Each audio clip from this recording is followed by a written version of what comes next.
BJP అభ్యర్థి బలవన్మరణం పాల్పడడంతో తమ కుటుంబ సభ్యుల్ని పరామర్శించడానికి బీజేపీ రాష్ట్ర అధ్యక్షుడు రామచంద్రరావు వచ్చారు. ప్రస్తుతం వారితో మాట్లాడదాం. సార్, ఈ యొక్క బలవన్మరణం పాల్పడిన ఘటన పైన ఈ మక్తల్లో ఇలాంటి ఘటన ఎన్నికల సమయంలో జరగడం ఎట్లా చూస్తారు, ఏం చెప్తారు? ఇది చాలా అందరినీ దిగ్భ్రాంతి చెందేటువంటి సంఘటన. ఇది ఒక కార్యకర్త, ఒక ఎస్టీ అభ్యర్థి గెలిచేటటువంటి ఒక పరిస్థితి ఉన్న సమయంలో రేపు ఎన్నికలు అనగా ఈ తెల్లవారుజామునే అతను ఆత్మహత్య చేసుకోవడం అనేది ఇది చాలా దౌర్భాగ్యమైనటువంటి ఒక పరిస్థితి. అయితే ఈ యొక్క ఆత్మహత్య వెనక కారణాలు మేము తెలుసుకుంటే, భార్య ద్వారా తెలుసుకున్నాం, పొద్దున్నే 5:30 తర్వాత తెలుసుకుంటే ఇక్కడ ఉన్న స్థానిక మంత్రి బెదిరిస్తున్నారు, చంపుతా అంటారు, కొడతా అంటున్నారు, ఎలక్షన్ తిరగొద్దు అంటున్నాడు. ఆ భయానికి మా ఆయన ఆత్మహత్య చేసుకుని చెప్పడం జరిగింది. మరి ఇప్పుడు నేను ఇక్కడ చెప్పిన తర్వాత నేను అన్నమ్మ గారు లోకల్ ఎంపీ మాట్లాడి వారు కూడా ఎస్పీతో మాట్లాడారు. ఇక్కడ వచ్చిన కథనం మార్చారు. ఎట్లా మారుతుంది నాకు అర్థం కాదు. ఆమె చెప్పింది మాకు అది రికార్డు కూడా ఉన్నది.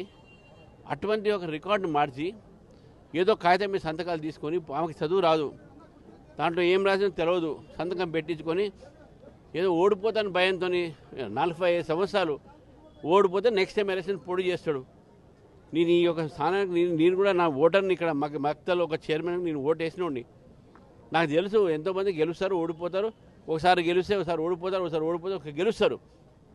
ఇప్పుడు ఉన్న వాళ్ళకి ఎమ్మెల్యే కానీ మంత్రి కానీ ఆయన ఓడిపోలే, సీఎం కూడా ముఖ్యమంత్రి కూడా ఇక్కడ ఓడిపోయింది కదా, ఆయన సూసైడ్ చేసుకుంటా ఎట్లా మాట్లాడతారు వీళ్ళు?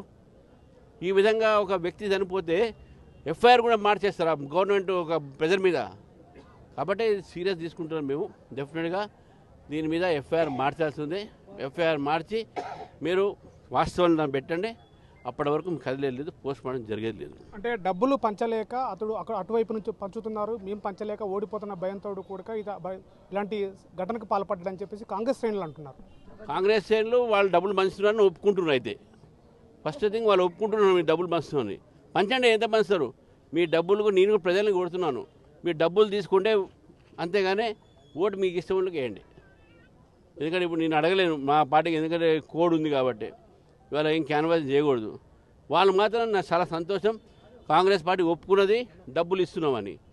భారతీయ జనతా పార్టీ డబ్బులు ఇవ్వం, మేము ప్రజల మనసును గెలుచుకుంటాం, అది గుర్తుపెట్టుకోవాలి. అంటే నామినేషన్ వేయకముందు నుంచి కూడా బెదిరింపు కాల్స్ వచ్చినాయని చెప్తున్నారు, ఒత్తిడి పెంచారని చెప్పారు.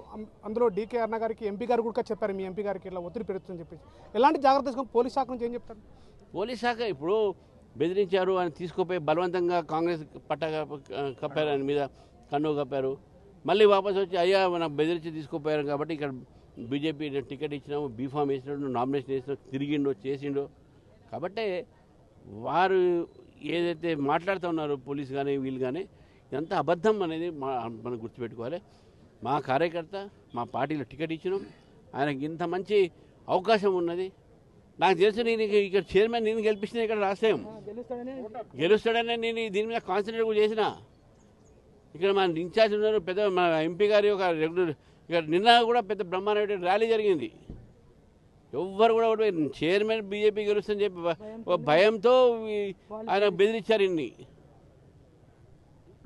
సో ఇది మక్తల్ పట్టణంలో జరిగినటువంటి మహదేవప్ప బలవన్మరణం పట్ల కూడా చాలా తీవ్ర దిగ్భ్రాంతి గుర్తు చేస్తున్నారు. కుటుంబ సభ్యుల్ని పరామర్శించారు. ఈ ఘటన పైన మంత్రి వాకిటి శ్రీహరి యొక్క నియోజకవర్గం మక్తల్ పట్టణము మరియు అదేవిధంగా రాష్ట్ర ముఖ్యమంత్రి జిల్లాగా సొంత జిల్లా కావడం, ఇలాంటి బలవన్మరణాలకు పాల్పడడం అనేది చాలా దారుణము. ఇలాంటి ఒత్తిళ్లకు తీసుకురావడము అటు కాంగ్రెస్ శ్రేణులు కావచ్చు, నేరుగా ఈ యొక్క ఘటనకి పూర్తిగా కాంగ్రెస్ ఈ యొక్క ప్రభుత్వమే దీనికి బాధ్యత వహించాలని చెప్పేసి కూడా డిమాండ్ చేస్తున్నారు. కుటుంబ సభ్యులని అటు ఈ యొక్క బలవన్మరణానికి పాల్పడినటువంటి వ్యక్తులు ఎవరుతున్నారో, ఒత్తిడికి గురి చేసినటువంటి వ్యక్తులు ఎవరుతున్నారో వాళ్ళందరినీ కూడా గుర్తించాలి. పోలీస్ శాఖ కూడా ఇంత హఠాహుటు ఉట్టినా కూడా కేసును నమోదు చేయడం పట్ల కూడా పలు అనుమానాలు వ్యక్తం చేస్తున్నారు. ఎలాంటి విచారణ చేయకుండానే కేసు నమోదు చేయడం పట్ల కూడా పూర్తిగా పోలీస్ శాఖ విచారణ చేసి అటు నేరస్తులు ఎవరుతున్నారో వాళ్ళందరినీ శిక్షించాలని చెప్పేసి కూడా చెప్తున్నారు. కాంగ్రెస్ ప్రభుత్వం దీనికి పూర్తి బాధ్యత వహించాలి.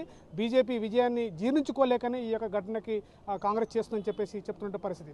కెమెరా పర్సన్ నర్సింగ్తో శివాజీ, ఆర్టీవీ, మహబూబ్ నగర్ జిల్లా. అసలైన తొలి వెలుగు Follow WhatsApp at Toli Velugu Official.